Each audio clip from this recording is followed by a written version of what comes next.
Vamos dar então início ao nosso culto de louvor ao nosso Deus, hoje, quarta-feira, 1º de abril de 2020.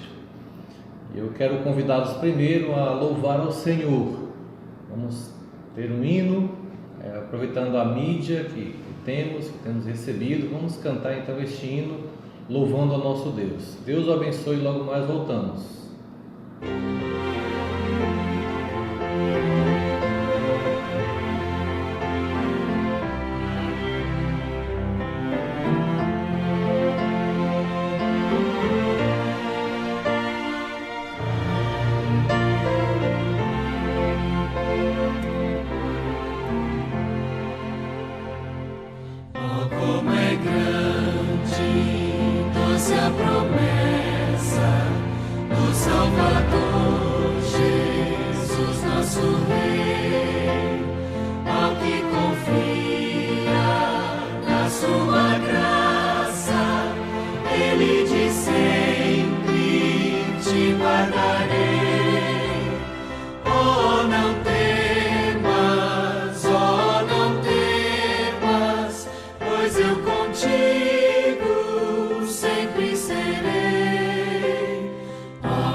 E esta é a promessa de Deus para nós: nunca te deixarei.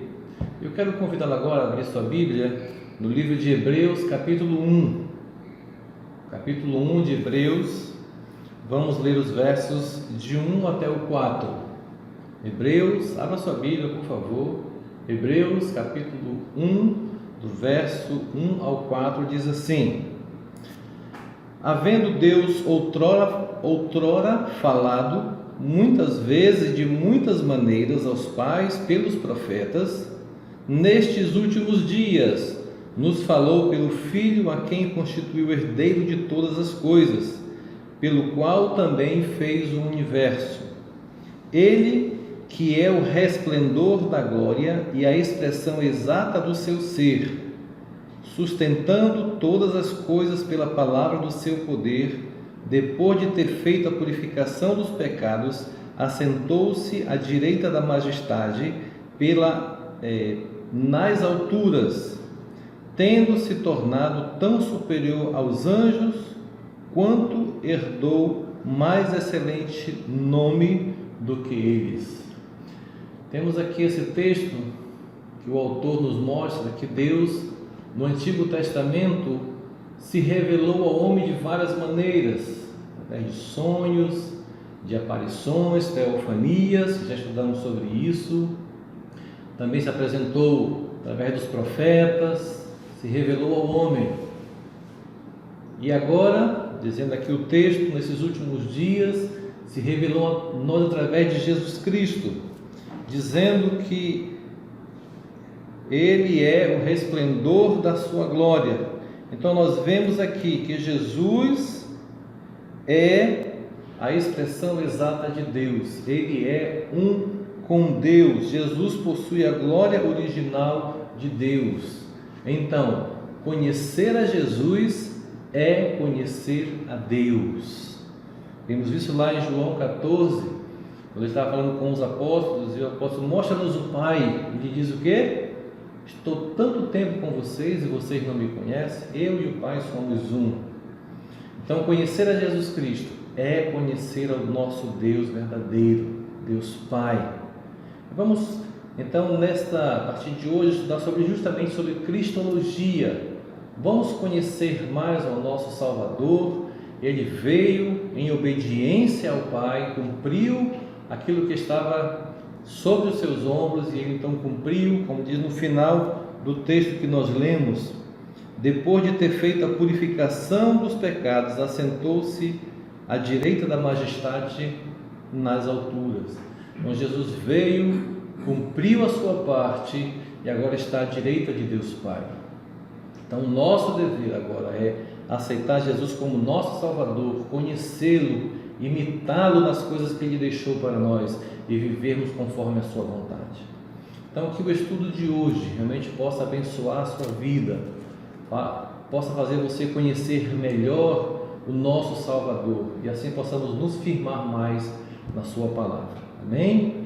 Deus o abençoe. Vamos orar dando assim início ao nosso culto com esta oração. Louvamos ao Senhor, nosso Deus, pelo teu amor por nós. Louvamos ao Senhor por Jesus Cristo ser o nosso Salvador. Obrigado porque Ele veio a essa terra, pagou o preço do nosso pecado e através dele nós temos esse livre acesso ao Senhor. Obrigado também pelo Espírito Santo que nos convence e nos faz aceitar a Jesus como nosso Salvador, e através dele temos esse livre acesso ao Senhor. Obrigado pela tua palavra que é viva e eficaz. Abençoa, ó Deus, o estudo dela, que ela venha ajudar a cada um de nós a nos firmar na tua palavra, nos firmar no Senhor e sermos teus servos a cada dia. Muito obrigado pelo teu amor por nós. Oramos em nome de Jesus, nosso Salvador. Amém. Irmãos, fiquem com mais um louvor da nossa igreja agora, e logo após vamos ter o nosso estudo de cristologia. Deus o abençoe.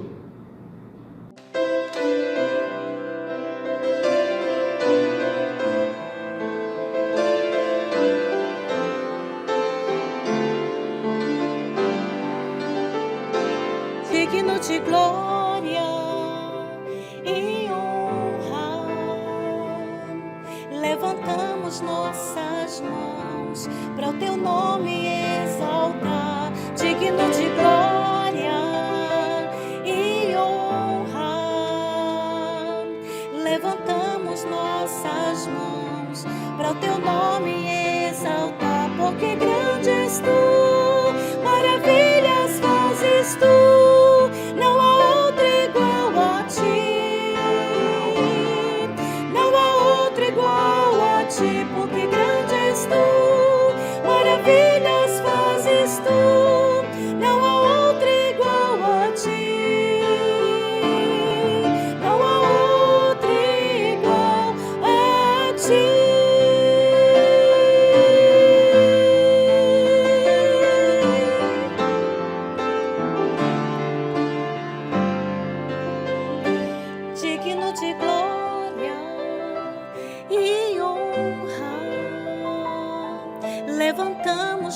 nossas mãos, para o teu nome exaltar, digno de glória e honra. Levantamos nossas mãos, para o teu nome exaltar, porque grande és tu, maravilhas fazes tu, não há outro igual a ti, não há outro igual a ti, porque grande és tu, maravilhas fazes tu, não há outro igual a ti, não há outro igual a ti.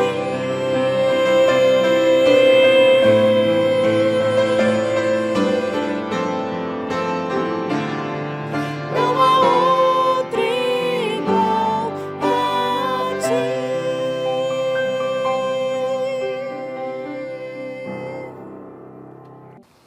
Olá, irmãos, estamos de volta e queremos agora continuar os nossos estudos que estamos fazendo nas quartas-feiras.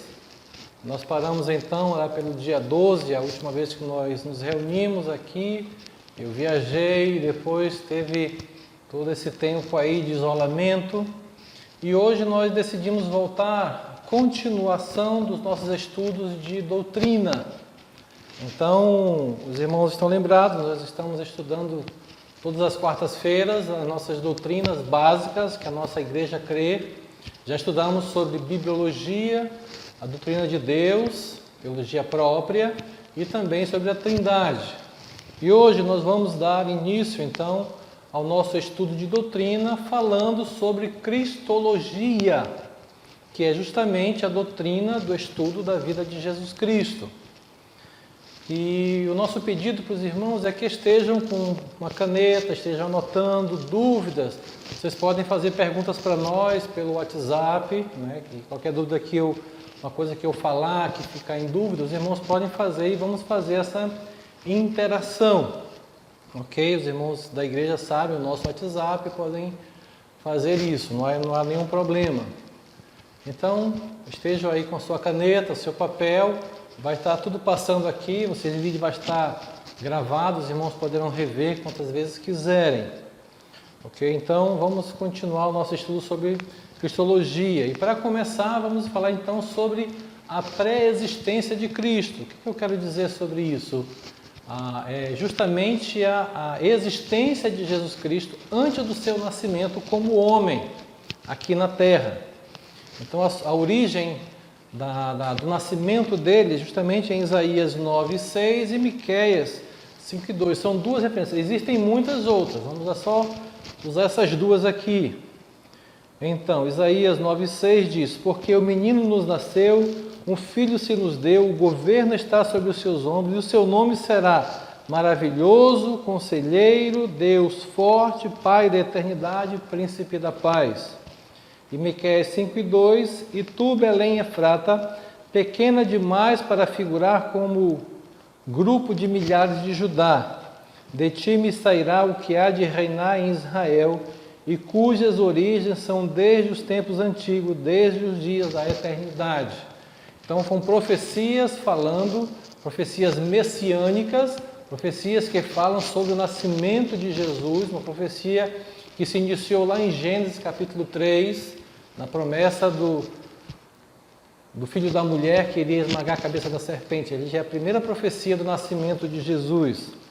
Além dessa sua origem, também existem as afirmações que Jesus fez dele próprio.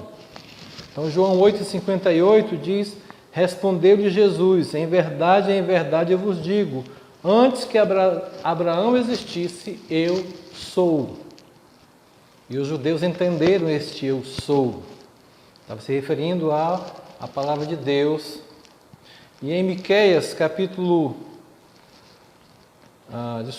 em João 17:5, e agora glorifica-me, ó Pai, contigo mesmo, com a glória que eu tive junto de ti, antes que houvesse mundo. Então, as próprias afirmações de Jesus Cristo comprovam que ele existia antes do seu nascimento como homem, a sua encarnação aqui na Terra.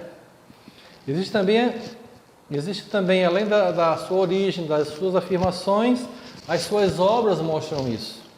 Em Colossenses capítulo 1,16 diz: pois nele foram criadas todas as coisas nos céus e sobre a terra, as visíveis e as invisíveis, sejam tronos, sejam soberanias, quer principados, quer potestades, tudo foi criado por meio dele e para ele. Além desses três, também podemos ver nas suas aparições no Velho Testamento. Já estudamos um pouco sobre isso, né? As teofanias, lembra que estudamos? As aparições de Jesus antes da sua encarnação. Não vamos ler esse texto porque é um pouco longo e vamos para frente. Então aqui é sua pré-existência. Agora vamos falar sobre a sua divindade. E antes de falarmos sobre a divindade, vamos falar de ideias ou negações que há sobre a divindade. Pensamentos que negam a divindade de Jesus. Uma delas são os ebionitas. O que os ebionitas ensinam? Cristo nasceu de José e Maria. A sua natureza é humana, somente. Como todo homem, Jesus também era igual a todo homem. Existe também os pensamentos, o monarquismo dinâmico. Que esse pensamento ensina? Cristo era menos que Deus, porém era mais semelhante a Deus do que qualquer outro homem, pelas suas obras, pela sua forma de tratar as pessoas. Então apenas isso é que demonstrava que ele era melhor do que qualquer outro homem, era mais parecido com Deus do que qualquer homem.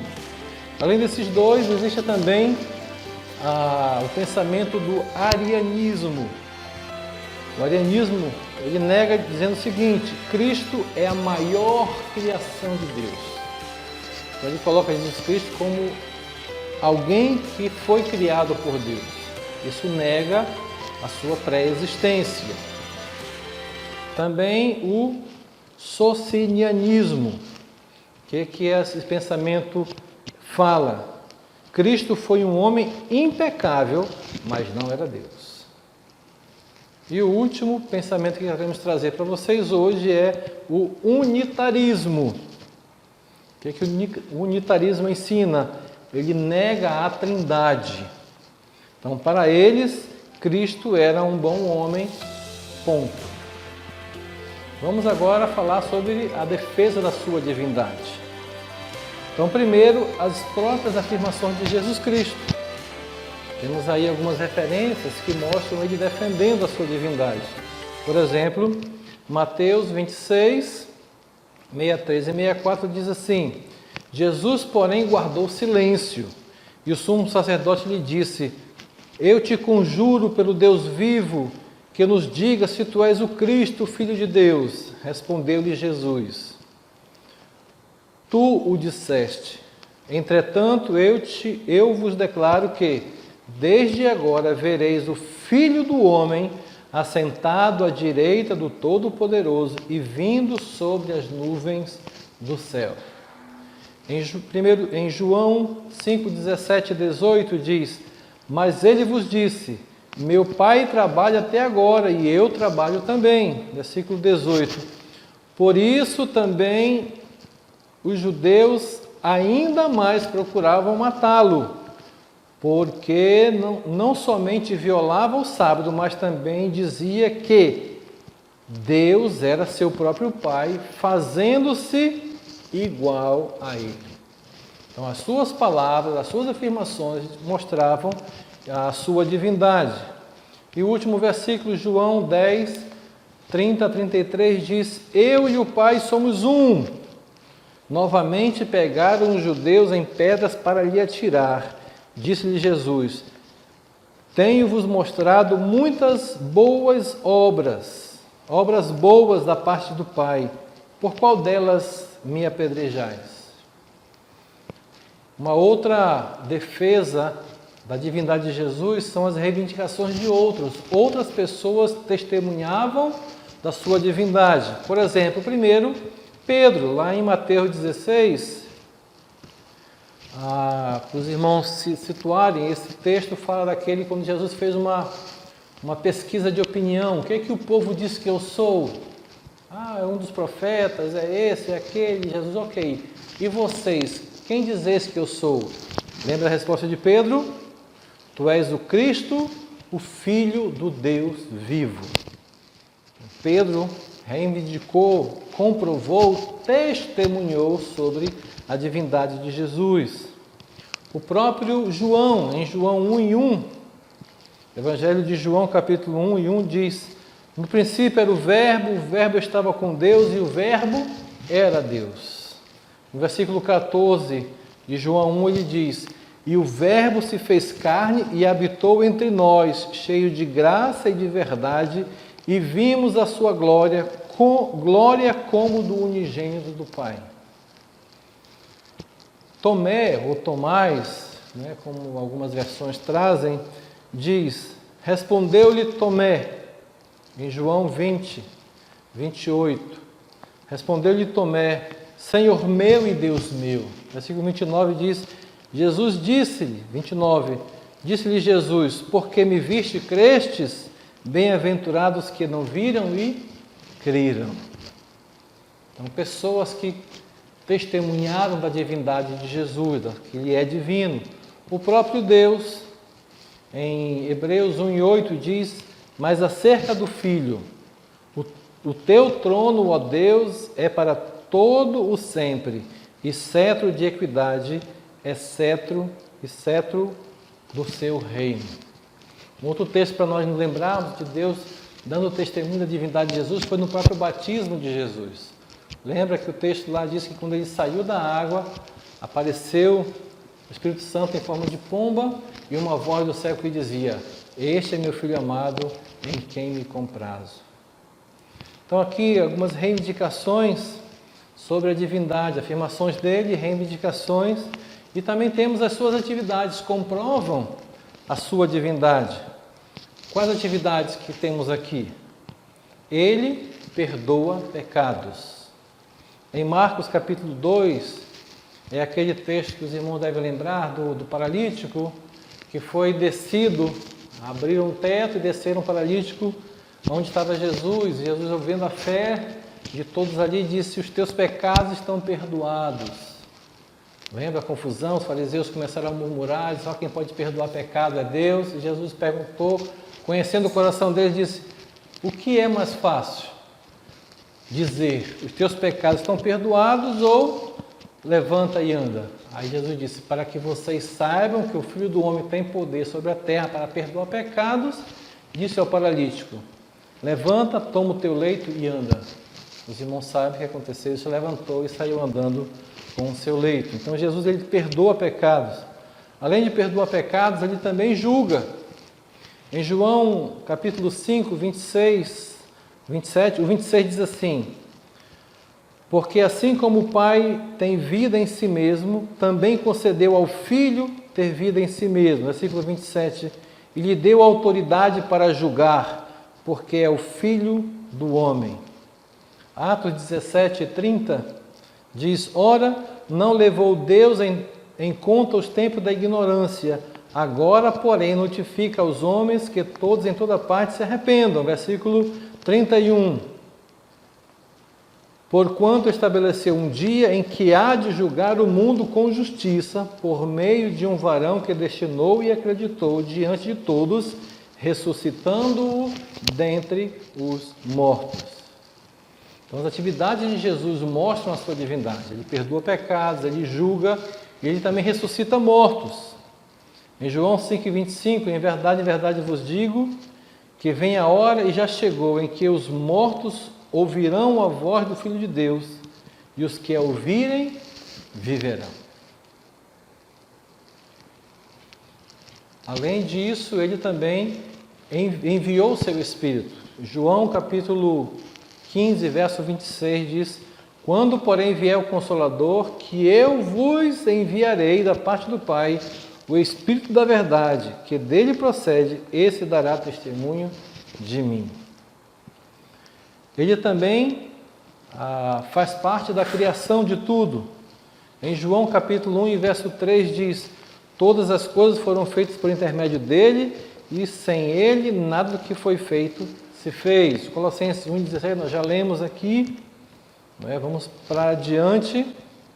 E o sexto é preservação. Colossenses 1,17 diz: e é antes de todas as coisas, nele tudo subsiste. Hebreus 1,3 diz: ele é o resplendor da glória e a expressão exata do seu ser, sustentando todas as coisas pela palavra do seu poder. Depois de ter feito a purificação dos pecados, assentou-se à direita da majestade nas alturas. Então, as próprias atividades de Jesus, que ele fez aqui na terra como um ser humano diferente de todos, suas atividades comprovam a sua divindade. Além disso, também os atributos que ele possuiu aqui. Por exemplo, o atributo de onipotência. Mateus 28:18 diz: Jesus aproximando-se falou dizendo: toda a autoridade me foi dada no céu e na terra. Apocalipse 1:8: eu sou o Alfa e o Ômega, diz o Senhor Deus, aquele que é, que era e que há de vir, o Todo-Poderoso. Então a sua onipotência demonstra a sua divindade. Além da onipotência, também nós vemos a sua onisciência. Marcos capítulo 2, verso 8 diz: e Jesus, percebendo logo por seu espírito que eles assim arrazoavam, disse-lhes: por que arrazoais estas coisas em vosso coração? Onisciência é saber tudo, ter a consciência de tudo. E João 1,48, perguntou-lhe Natanael: de onde me conheces? Respondeu-lhe Jesus: antes de Filipe te chamar, eu te vi quando estava debaixo da figueira. João 2,25, e não precisava de que alguém lhe dissesse testemunho a respeito do homem, porque ele mesmo sabia o que era a natureza humana. Então, a onipotência, a onisciência e também a onipresença. Mateus 18:20, porque onde estiverem 2 ou 3 reunidos em meu nome, ali estou no meio deles. Mateus 28:20, ensinando-os a guardar todas as coisas que vos tenho ordenado, e eis que estou convosco todos os dias até a consumação dos séculos. E Gálatas 2:20 diz: logo já não sou eu quem vive, mas Cristo vive em mim.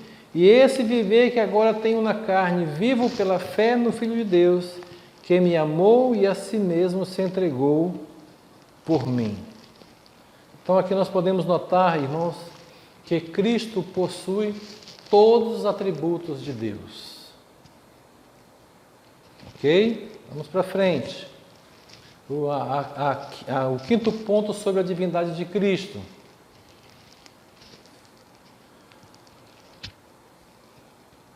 Aliás, desculpe, vamos agora, acabando essa parte da divindade, vamos para a humanidade de Cristo.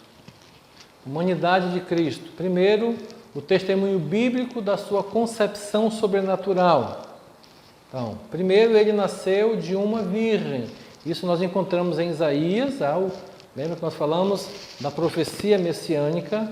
Isaías 7:14 diz: portanto, o Senhor mesmo vos dará um sinal, e eis que a virgem conceberá e dará à luz um filho, e lhe chamará Emanuel. Mateus 1:23, vamos ler do 22, diz assim: ora, tudo isso aconteceu para que se cumprisse o que fora dito pelo Senhor por intermédio do profeta. Eis que a virgem conceberá e dará à luz um filho, e ele será chamado pelo nome de Emanuel, que quer dizer Deus conosco. Despertado José do sono, como lhe ordenara o anjo do Senhor, e recebeu sua mulher. Então, os irmãos sabem, né? E o texto lá na frente vai dizer que José não conheceu Maria até o nascimento de Jesus. Além desse nascimento virginal, ele também nasceu de Maria, mas não de José. Então, Mateus 1,16 diz assim: e Jacó gerou a José, marido de Maria, da qual nasceu Jesus, que se chama Cristo. Ele foi concebido pelo Espírito Santo. Lucas 1:35. Respondeu-lhe o anjo: descerá sobre ti o Espírito Santo e o poder do Altíssimo te envolverá com a sua sombra. Por isso também o ente santo que há de nascer será chamado Filho de Deus. Irmãos, temos aqui um propósito.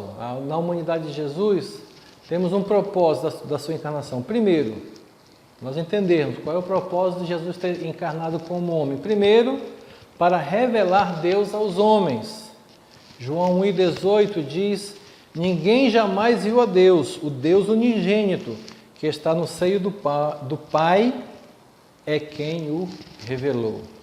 Então, além de revelar Deus, Jesus também encarnou para oferecer um exemplo para os cristãos, para ser o nosso mestre. 1 Pedro 2:21 diz: porquanto para isso mesmo fostes chamados, pois que também Cristo sofreu em vosso lugar, deixando-vos exemplo para seguirdes os seus passos. Irmãos, podem conferir isso depois lá em 1 Pedro 2:21. Além disso, também um outro propósito da sua encarnação foi prover um sacrifício por nossos pecados. Hebreus capítulo 10, versículo 8 em diante diz: depois de dizer, como acima, sacrifícios e ofertas não quiseste, nem holocaustos e oblações pelo pecado, nem com isto te deleitaste, coisas que se oferecem segundo a lei. Então acrescentou: eis aqui, estou para fazer, ó Pai, a tua vontade. Remove o primeiro para estabelecer o segundo. Nessa vontade é que temos sido santificados, mediante a oferta do corpo de Jesus Cristo, uma vez por todas. Quarto, o propósito da encarnação de Jesus foi para destruir as obras do diabo. Em 1 João capítulo 3:8 diz: aquele que pratica o pecado procede do diabo, porque o diabo vive pecando desde o princípio. Para isso se manifestou o Filho de Deus, para destruir as obras do diabo. E o quinto, para promover um sumo sacerdote para nós, para nos representar diante do Senhor. Hebreus capítulo 5, versos 1 e 2 diz: porque todo sumo sacerdote, sendo tomado dentre os homens, é constituído nas coisas concernentes a Deus, a favor dos homens, para oferecer tanto dons como sacrifícios pelos pecados, e é capaz de condoer-se dos ignorantes e dos que erram, pois também ele mesmo está rodeado de fraquezas. E aqui então temos o propósito da sua divindade, da sua encarnação.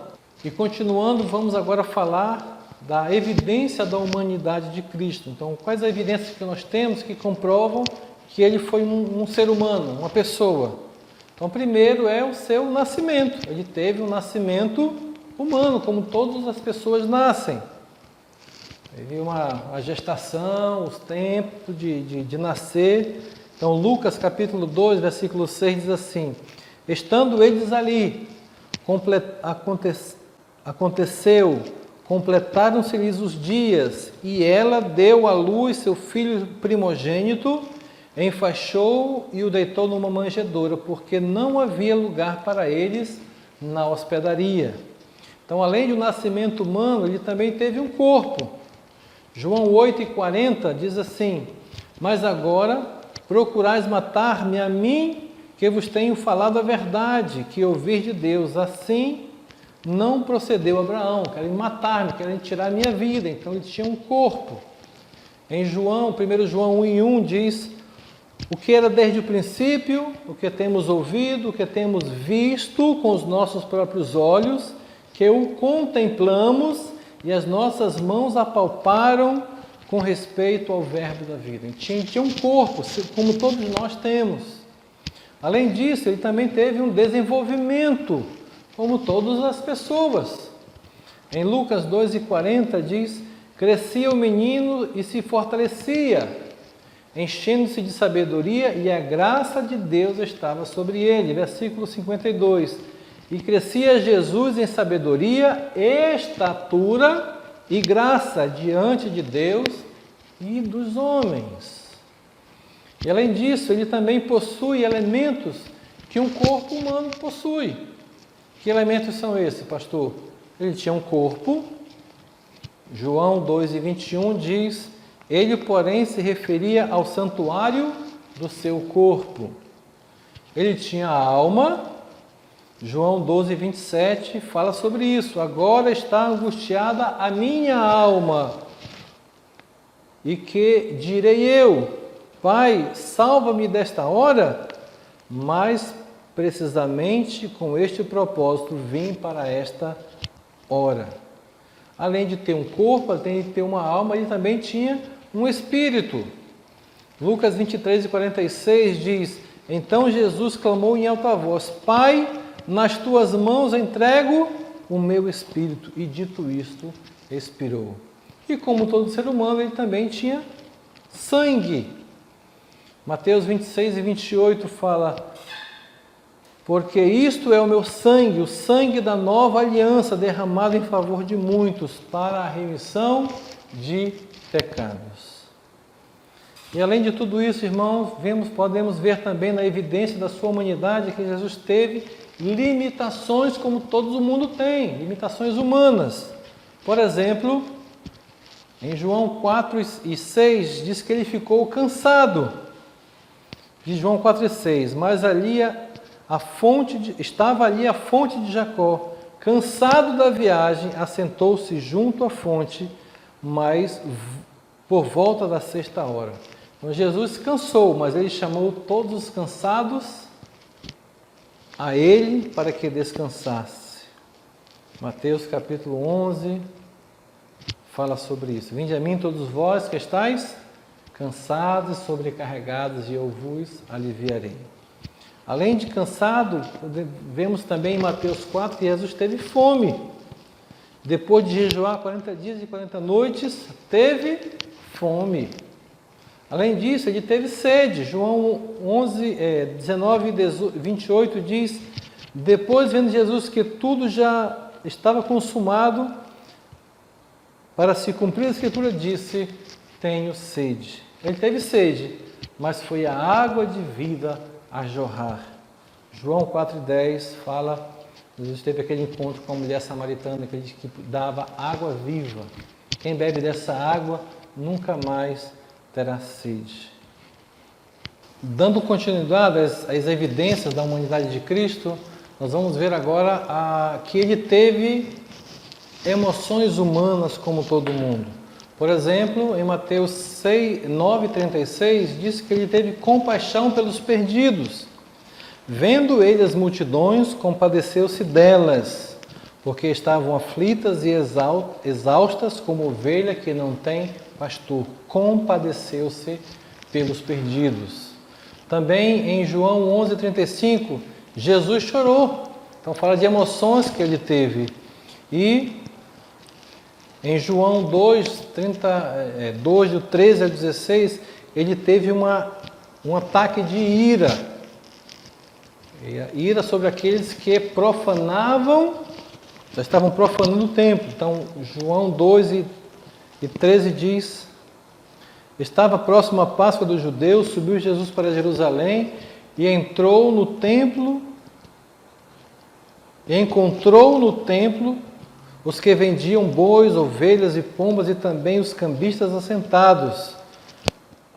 Tendo feito um azarrogue de cordas, expulsou todos do templo, bem como as ovelhas e os bois, derramou pelo chão o dinheiro dos cambistas, virou as mesas e disse aos que vendiam as pombas: tirai daqui estas coisas, não façais da casa de meu pai casa de negócios. E para nós concluirmos, irmãos, eu quero trazer uma tabela para nós entendermos sobre o nome de Jesus, os nomes de Jesus. Então, por exemplo, existem três formas de ser chamado. Então, tem a forma, o nome divino, o nome humano e o nome também verdadeiro dele. Quais são esses nomes, pastor? Primeiro, Senhor é o nome divino, Jesus é o nome humano e seu nome verdadeiro é Cristo. Senhor Jesus Cristo. E aqui nós temos o significado de cada um deles. Então, Senhor significa mestre, Jesus significa Salvador e Cristo significa Messias. Então, quando você citar o nome Senhor Jesus Cristo, você está citando o nome divino, o nome humano e o nome verdadeiro dele, chamando de mestre, Salvador e Messias. Amém, irmãos? Vamos ficar por aqui hoje. Na próxima semana vamos continuar sobre a divindade de Jesus. Agora vamos falar na próxima semana então sobre a pessoa de Jesus Cristo. Amém? Deus o abençoe. Vamos orar encerrando esta parte. Graças te damos, Pai, por Jesus Cristo ser o nosso Salvador, por nós o conhecermos melhor e agora podemos entendê-lo a forma como Ele agiu nesta terra, sendo o nosso exemplo, agindo como o teu representante aqui na terra e agora Ele é o nosso Salvador. Obrigado pelo seu sacrifício. Vamos estudar isso um pouco mais, se Deus quiser, na próxima semana. Mas pedimos a tua direção sobre a vida de cada um dos irmãos, confortando, consolando os corações, que a cada dia nós possamos estar lendo a tua palavra, vivendo estas verdades e imitando Cristo no nosso viver a cada dia. Abençoa a cada um individualmente conforme a sua necessidade. É o que nós oramos agora e agradecemos em nome de Jesus, o nosso Salvador. Amém. Deus o abençoe, uma boa noite e até a próxima semana, se Deus assim nos permitir.